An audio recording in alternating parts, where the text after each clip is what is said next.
Izglītības un zinātnes ministrijas smagās konsultācijās ar sociālajiem partneriem, piemēram, pedagoģu arotbiedrību, jauno skolotāju atalgojuma modeli izstrādā jau te 2 gadus, un šajā laikā ministri nomainījušies 2 reizes. Bez labrīt? Labrīt. Labrīt.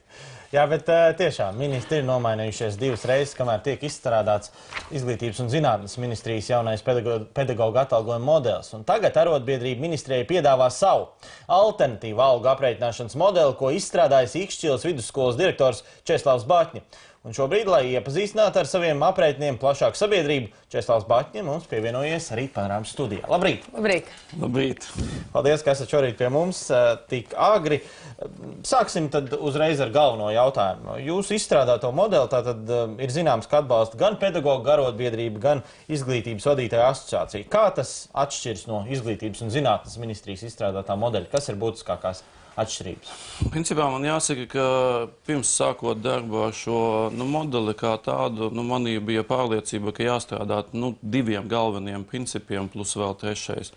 Tie ir vienlīdzības, taisnīguma princips un arī, lai katrs skolotājs katrā Latvijas skolā saņem cienījamu atalgojumu.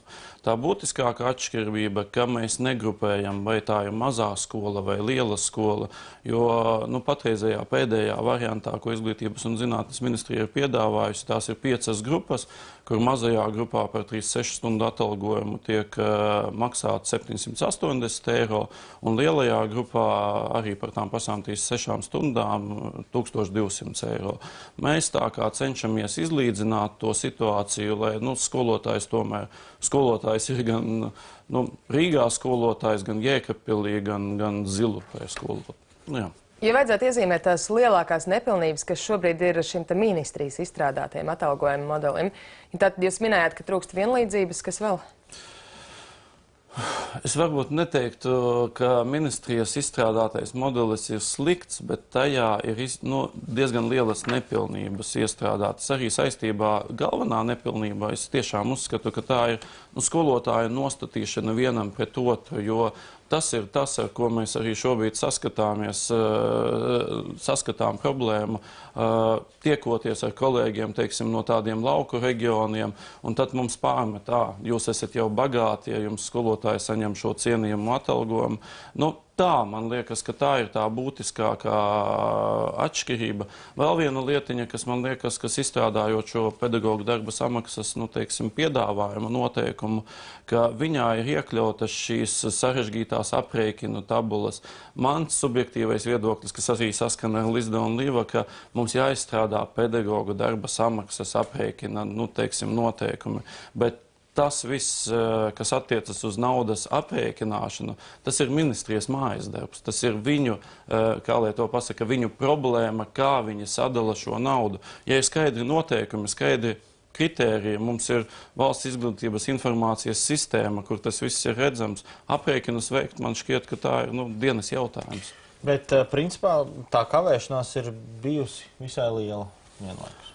Es, godīgi sakot, es nesaprotu, kāpēc 2 gadu laikā netika panākt šis kompromiss, jo tā mana doma bija tāda, ka es sāku, sāku rakt no citas puses. Es, diskutējot ar skolotājiem, diskutējot ar skolu vadītājiem, aizejot uz Lizde, pasakot savu ideju, klausieties, man ir ideja. Un te man jāsaka tiešām liels paldies Lizde vadītājai Ingai, jo to atbalstu, ko viņa tajā pirmā sarunā, viņa teica, super, forši darbojies, mēs atbalstīsim.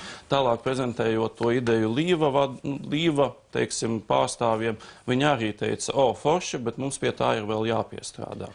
Tad tā galvenā problēma, pie kā jūs arī pieķērāties, ir tā nevienlīdzība, kas jūs mudināja izstrādāt šo te modeli. Tad skatītājiem arī jāizstāst, ka, ja Izglītības un zinātnes, palabojiet, ja mēs kļūdamies, tātad Izglītības un zinātnes ministrijas modelis paredz 36 stundu darba nedēļu, jūsu modelis paredz 40 stundas nedēļā, un tad par šīm nostrādātajām stundām alga būtu 1200 eiro, tajā skaitā nodokļi. Savukārt, tas būtu apvienots arī ar tādu tā kā nauda seko skolēnam modeli, jo mazākajās klasēs sanāk, ka šīs slodzes tā kā ir mazliet mazāk un tā alga arī būtu mazāk, ja? Tātad skolēnu skaits būtu tas, kas nosaka šo te algas atšķirību joprojām, kā tas ir līdz šim? Praktiski ir, teiksim, divas kopējas iezīmes pilnīgi visiem pedagogiem, jo mēs ejam uz to par kontaktstundu vadīšanu, par gatavošanos stundām un par klases audzināšanu. Visi skolotāji saņem pilnīgi vienādi. Tālāk notiek gradācija par burtnīcu labošanu un par individuālām darbām, ar individuālo darbu konsultācijām. Teiksim, mēs esam izveidojuši tādu gradāciju piecos līmeņos, un sanāk, pirmajā līmenī ir, kur vidējais klašu piepildījums ir 5 līdz 9 audzēkņu klasē, un pēdējais līmenis 25-30. Jā, līdz ar to dabīgi sanāk, ka, teiksim, mazā varbūt skolā, kur šis klašu piepildījums nav tik liels, teiksim, pie 22 kontaktstundām, iekļaujot tajā visus obligātos papildus pienākumu, tā slodze pedagogam varētu sanākt 28 stundas.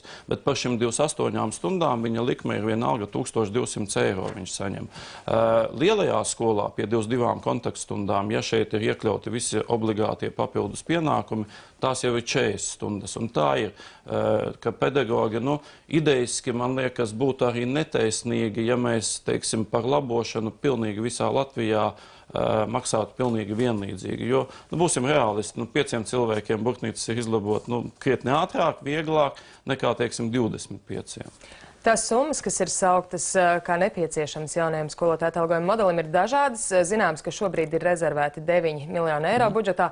Vai esat aprēķinājis, cik papildus izmaksātu šis modelis, ko jūs piedāvājat? Es varētu teikt, ka es esmu veicis aprēķinu tādos absolūtos skaitļus, jo šobrīd, teiksim, Latvijā mums ir mēnesī mēs tērējam 16,5 miljonus bišķiņu vairāk pedagogu atalgojumu un 30 000 likmes, 30 159.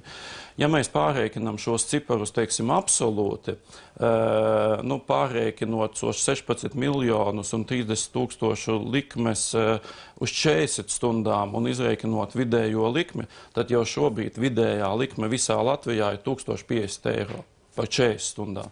Bet, ja mēs ejam tālāk pie šī modeļa, tad aprēķini aptuveni ir tādi, ka mums, balstoties uz patreizējiem datiem, ka likmes būtu 40 stundu likmes, nevis 21 stundu likmes būtu 16 000, un tas finansējums, kas būtu nepieciešams aptuveni, absolūtos skaitļos, rēķinu, tas būtu papildus 1,9 miljoni mēnesī. Šiem 16 miljoniem papildus? Jā, tas ir 1, un līdz ar to mēs dabūjam, ja ir rezervēti šie 9 miljoni, tad 4 mēnešiem nepilni 8 miljoni ir vajadzīgi. Bet, protams, tas ir, es saku, tie nav oficiāli skaitļi, tie ir absolūtie skaitļi, kas ir pieejami, ko mēs varam rēķināt. Šos precīzos datus tiešām varētu sniegt tikai Izglītības ministrija. Un vēl viena būtiska lieta, mēs savā šajā alternatīvajā piedāvājumā mēs gribam runāt arī par pirmsskolas pedagogu atalgojumiem, jo viņus šobrīd tā kā 5-gadīgo, 6-gadīgo apmācībā tikai 4 līdz 6 stundas sec valsts, pārējās stundas sec pašvaldība. Un šeit mēs tomēr gribētu pielīdzināt šos pirmsskolas izglītības pedagogus arī pedagogiem. Un vēl noslēgumā tad noslēgsim ar 2 īsiem jautājumiem. Viens būtu, vai jūsu modeļu ieviešana ir nepieciešams arī, piemēram, samazināt vai apvienot skolu skaitu, jo Izglītības un zinātnes ministrija ir teikusi, ka bez skolu tīkla reformas modeli ieviest būtu grūti, un vai būs arī skolotāji, kuriem, piemēram, algas samazināsies, jo iepriekš izskanēja, ka Izglītības un zinātnes modeļu gadījumā tie varētu būt 30% skolotāji, kas ir, protams, saistīts arī ar šo skolu tīkla reformu. Tad tā 2 neatraujami jēdzieni. Kā jūs atbildētu uz šiem jautājumiem? Es principiāli uzskatu, ka uz skolu tīkla samazināšanu jāskatās divējādā skatījumā. Teiksim, tas ir individuālais aspekts, kas kā pašvaldībā jāizvērtē, vai tas bērns, teiksim, slēdzot skolu vai nākamā skola ir 50 līdz 100 km attālumā, un viņš ceļā pavada pusotru stundu nokļūstot līdz tai. Man liekas, tas nebūtu godīgi pret bērniem. Nē. Bet mēs neizbēgsim no skolu tīkla apvienojuma, jo mans tāds subjektīvais viedoklis mums valstī tomēr jāuzņemās atbildība par 1. un 4. klasēm. Un ja ir šie 20 bērni 1. un 4. klasēs, lai cik tas izmaksātu, ja līdz skolai ir tālu nokļūt nākamajai, mums viņas jāuztur. Bet ja skolā, pirmās 9. klasēs ir 50 bērni vai 40. Nu, te ir ļoti daudz jāpadomā, vai tas nevar teikt, vai tas ir izdevīgi, bet kādi ieguvumi būs tomēr, ka mēs to skolu reorganizēsim. Par algu samazinājumu? Par algu šobrīd, jā, Izglītības ministrijas pēdējā modelī jau bija tas līmenis sasniegts, ka nevienam, nebūs sliktākas algas, bet mūsu gadījumā, lielās skolas, kas šobrīd jau ir šis cienījamais atalgojums, viņas netiek zaudētas, skolotāji nav zaudētāji, bet savukārt, skolās, kas ir mazāks piepildījums, audzēkņu, tur ir būtisks pieaugums no 20 līdz 40% skolotāju. Mēs jums sakam lielu paldies, ka bijāt mūsu studijā un izklāstījāt savu izstrādāto modeli, un mēs, protams, arī sekosim līdzi, kā tad jums veiksies sadarbībā arī ar Izglītības un zinātnes ministriju tā ieviešanā. Paldies! Paldies par sarunu! 7:30.